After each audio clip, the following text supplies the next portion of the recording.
राना साहब कि इंतखाबात कब होने? वो उस वक्त जब असम्बलियों की मुद्दत पूरी हो। ये आपने उनको पीटीआई को बता दिया? जी बिल्कुल, उनको बताया, उनको कहा है कि ये आपने असम्बलियाँ जो तोड़ी हैं, आप बताएं ना किस किस किस बुनियाद के ऊपर तोड़ी।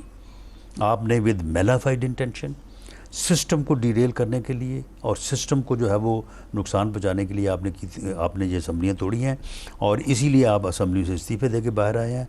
आप अपनी इस गलती को तस्लीम करें और आपको हम असम्बलियों में भी वापस लाते हैं और इलेक्शन जो है वो इकट्ठे करवाते हैं। आप असम्बली में वापस आने को तैयार है, वो कहते हैं हमें ले आएँ, लेकिन इस बात के ऊपर अड़े हुए हैं कि जी वो पंजाब असम्बली का इलेक्शन पहले करवा दें। कौमी असम्बली में वापस लाने के ऊपर PMLN तैयार है, PDM तैयार है, लेकिन वो इस बात को तस्लीम करें कि असम्बली अपनी मुद्दत पूरी करेगी। असम्बली अपनी मुद्दत पूरी करेगी, इस शर्त के ऊपर आप उनको वापस कौमी असम्बली में आने देंगे? ये हो सकता है, ये हो सकता है, ये हो सकता है। और फिर इंतखाबी इस्लाहात करके और इंतखाबात की एक तारीख का अब तयन देखें ना, करके। अब ये ज़्यादा से ज़्यादा 1 महीने या 1.5 महीने का फ़र्क पड़ रहा है ना इसमें।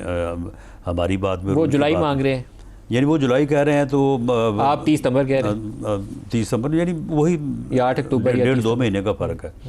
अब इस वक्त इलेक्शन कमीशन के पास फ्री फेयर इलेक्शन करवाने का कोई जो है ना वो कोई एक्सरसाइज नहीं है, कोई उसके पास इंतज़ाम नहीं है।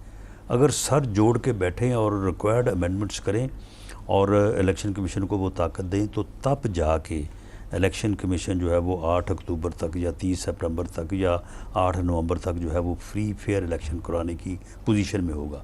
तो इसलिए अब काम तो ये काम करने वाला है, ये जो बात कर रहे हैं कि ये 14 मई को इलेक्शन करवा दें। 14 मई को इलेक्शन कैसे हो सकते हैं?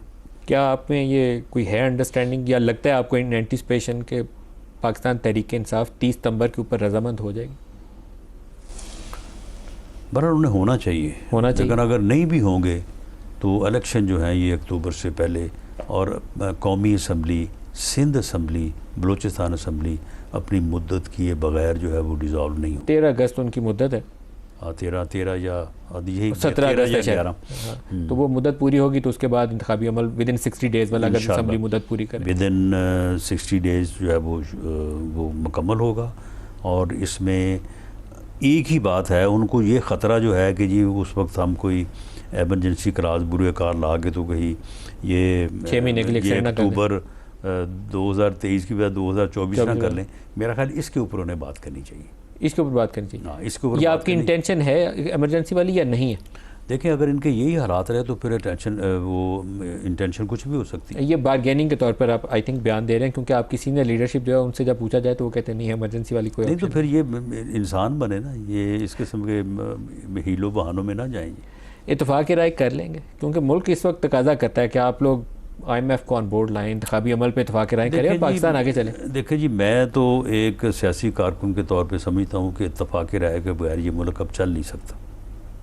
जब तक तमाम लोग सर जोड़ के ना बैठें, अभी बैठ जाएं, और चार्टर ऑफ इकानमी जो मियाँ शहबाज शरीफ ने आज से 5 साल पहले असम्बली में on the floor of the house अपनी पार्लिमानी पार्टी की विशेष के ख़िलाफ़, जो उसके करीब 3 लोग हम जैसे उनके साथी हैं, उनके गिले को लेके उन्होंने उठ के कह दिया कि इमरान खान साहब आएँ, बैठें, हम चार्टर ऑफ इकानमी करें। सब ने बाद में उनको कहा आपने ये बात क्यों की है?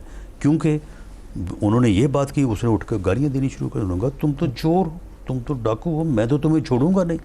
तुम कहते हो कि मैं तुम्हारे साथ बैठ जाऊँ, मैं तुम्हारे साथ क्यों बैठूँ? राना साहब, जो सेंसस चल, लेकिन अब ये बैठे बगैर, भले इस इलेक्शन में कोई जीते कोई हारे, इस बैठे बगैर ये मुल्क नहीं चलेगा। सर, इमरान जीते तो उसे हुकूमत करने का पूरा हक है, उसे हुकूमत करने देना चाहिए। आप जीते तो आपको हक है, अगर वो जीते तो उसको रास्ता नहीं रोकना चाहिए। लेकिन कोई भी नहीं कर सकेगा अगर सारे सर जोड़ के नहीं बैठेंगे। अगर चार्ट ऑफ इकॉनमी नहीं होगा, कोई भी नहीं कर सकेगा।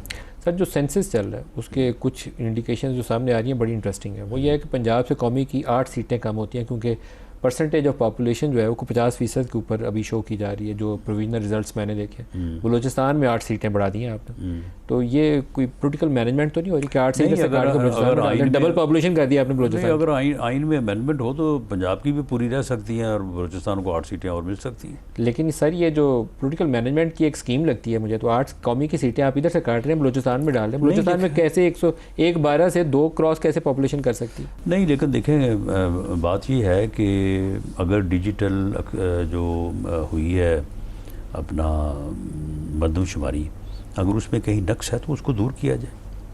लेकिन ये भी तो है ना, इट मे पॉसिबल कि बलूचिस्तान को पहले प्रॉपर्ली गिना नहीं जाता। सर नहीं, अर्बन सिंध में रूरल सिंध का भी जो परसेंटेज है उसके ऊपर सवालिया निशान है। आई थिंक कि ये आप लोगों की जो ग्रैंड एक पोलिटिकल मैनेजमेंट की अप्रोच है वो कहीं ना कहीं इसके अंदर अमल दखल है उसका। नहीं, लेकिन अगर ये कोई साजिश हुई, अगर ये कोई मैनेजमेंट हुई तो ये छुपी नहीं रहेगी, ये सामने आ जाएगी। होनी नहीं चाहिए, जहाँ जिसका जो शेयर है उसके मुताबिक बिल्कुल होनी जो है वो बिल्कुल नहीं चाहिए।